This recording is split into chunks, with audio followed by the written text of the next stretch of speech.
যে এরশাদ আমলেও এই ফেব্রুয়ারি মাসে ছাত্র নেতৃত্ব যারা তখন শিক্ষার দাবিতে আন্দোলন করছিলেন, যারা স্বৈরাচার বিরুদ্ধে আন্দোলন করছিলেন, তাদের উপর জেনারেল এরশাদ ট্রাক উঠিয়ে হত্যা করেছিলেন।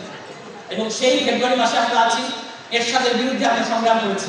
এরশাদের বিরুদ্ধে দেশের ছাত্র সমাজ, রাজনৈতিক দল সবাই মিলে এরশাদকে পতন ঘটিয়েছে।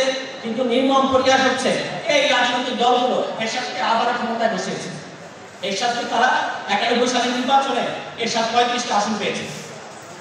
এই জন্য আমরা বলতেছি যে যারা মনে করছেন যে আওয়ামী লীগকে আপনারা আবার ওই নির্বাচনে অংশ নিতে দিবেন বা আওয়ামী লীগ আবার নির্বাচনে অংশ নিবে, আপনারা বোকার সাথে বাস করতেছেন।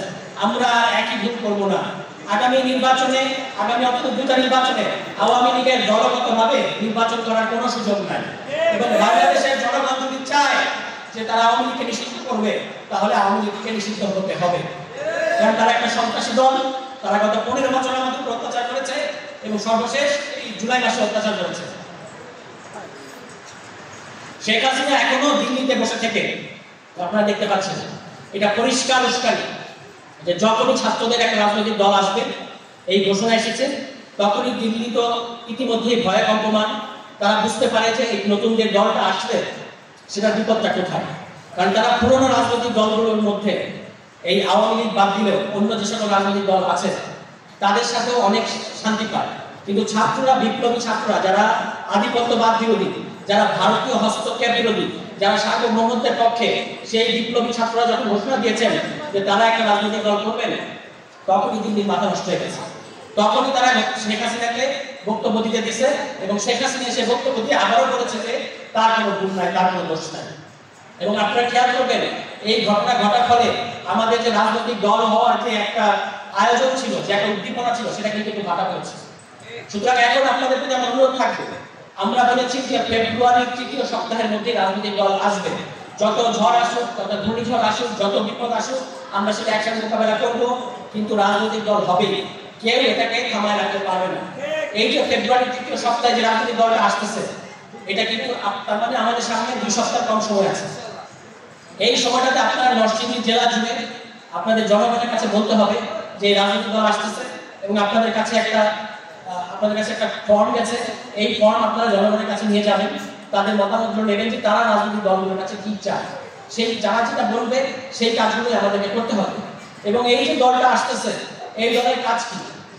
এই দলের কাজ এই যে আমাদের একটা স্বৈরতন্ত্র আছে, ব্যবস্থার মধ্যে যে স্বৈরতন্ত্র আছে, যেটা আমরা বহুবার বলেছি, এখানে লিখেছেন যে ফ্যাসিবাদী ব্যবস্থার বিলোপ ঘটাতে হবে। এই ফ্যাসিবাদী ব্যবস্থার বিলোপ ঘটানো হচ্ছে এই নতুন রাজনৈতিক দলের কাজ, যেটা বাংলাদেশের কোনো রাজনৈতিক দল করে নাই, এখনো তারা করতে দিচ্ছে না। একদিকে প্রচার করা হচ্ছে যে আমরা কিংস পার্টি, অন্যদিকে আমরা দেখতে পাচ্ছি একটা বিশেষ রাজনৈতিক দল যা যা চায় না এই সরকার তা করছে না। ফলে আমরা বলবো যে আমরা এই প্রকৃত বিপ্লবী রাজনীতি করছি এবং বিরোধী রাজনীতি করছি। আর এখন ইতিমধ্যেই ক্ষমতায় চলে গেছে, নির্বাচনের মাধ্যমে ক্ষমতায় যাওয়ার আগেই কিছু দল এই বিপ্লবীদের ঘাড়ে চড়ে এই বিপ্লবের উপর পা রেখে তারা ক্ষমতায় চলে গেছে। এখন তারা আমাদেরকে নানা সময় হুঙ্কার দিচ্ছে, তারা আমাদেরকে বলতেছে আমরা কিংস পার্টি। আপনারা এই সমস্ত কথা বিভ্রান্ত হবেন না, কারণ বাংলাদেশে কারা কিংস পার্টি এই ইতিহাস আমরা সবাই জানি। কাদের শুরু হয়েছিল কিভাবে, কাদের শুরু হয়েছিল ক্যান্টনমেন্টে, আর কাদের শুরু হয়েছিল সংবিধানের মধ্যে দিয়ে সকল দলকে নিষিদ্ধ করে বাকশাল গঠনের মাধ্যমে, সবই আমরা জানি। আর আমাদের যে রাজনৈতিক দল আসতেছে, এই রাজনৈতিক দলের শুরুটা কিন্তু একটা অত্যন্ত বিপ্লবী এবং অত্যন্ত গৌরবজনক। কারণ যে নেতৃত্ব, যে ছাত্র নেতৃত্ব এই বিপ্লবে নেতৃত্ব দিয়েছেন, তারা এই সরাসরি এই রাজনৈতিক দলের নেতৃত্বে থাকবেন, আপনারা থাকবেন। যারা এই বৈষম্য ছাত্র আন্দোলন যারা করেছেন এই নরসিংদী জেলায়, আপনারা এই দলের অংশ। ফলে বাংলাদেশের ইতিহাসে এই ধরনের দলের আর নজির নাই। সেই দিক থেকে আমরা একটা ইতিহাসের অত্যন্ত গুরুত্বপূর্ণ ইতিহাসের সামনে দাঁড়িয়ে আছি। এই সময় আমাদেরকে উস্কানি দিয়ে আমাদের মধ্যে অনেক ভুল বুঝাবুঝি তৈরি করার চেষ্টা করা হবে, অনেক ধরনের ষড়যন্ত্র করার চেষ্টা করা হবে।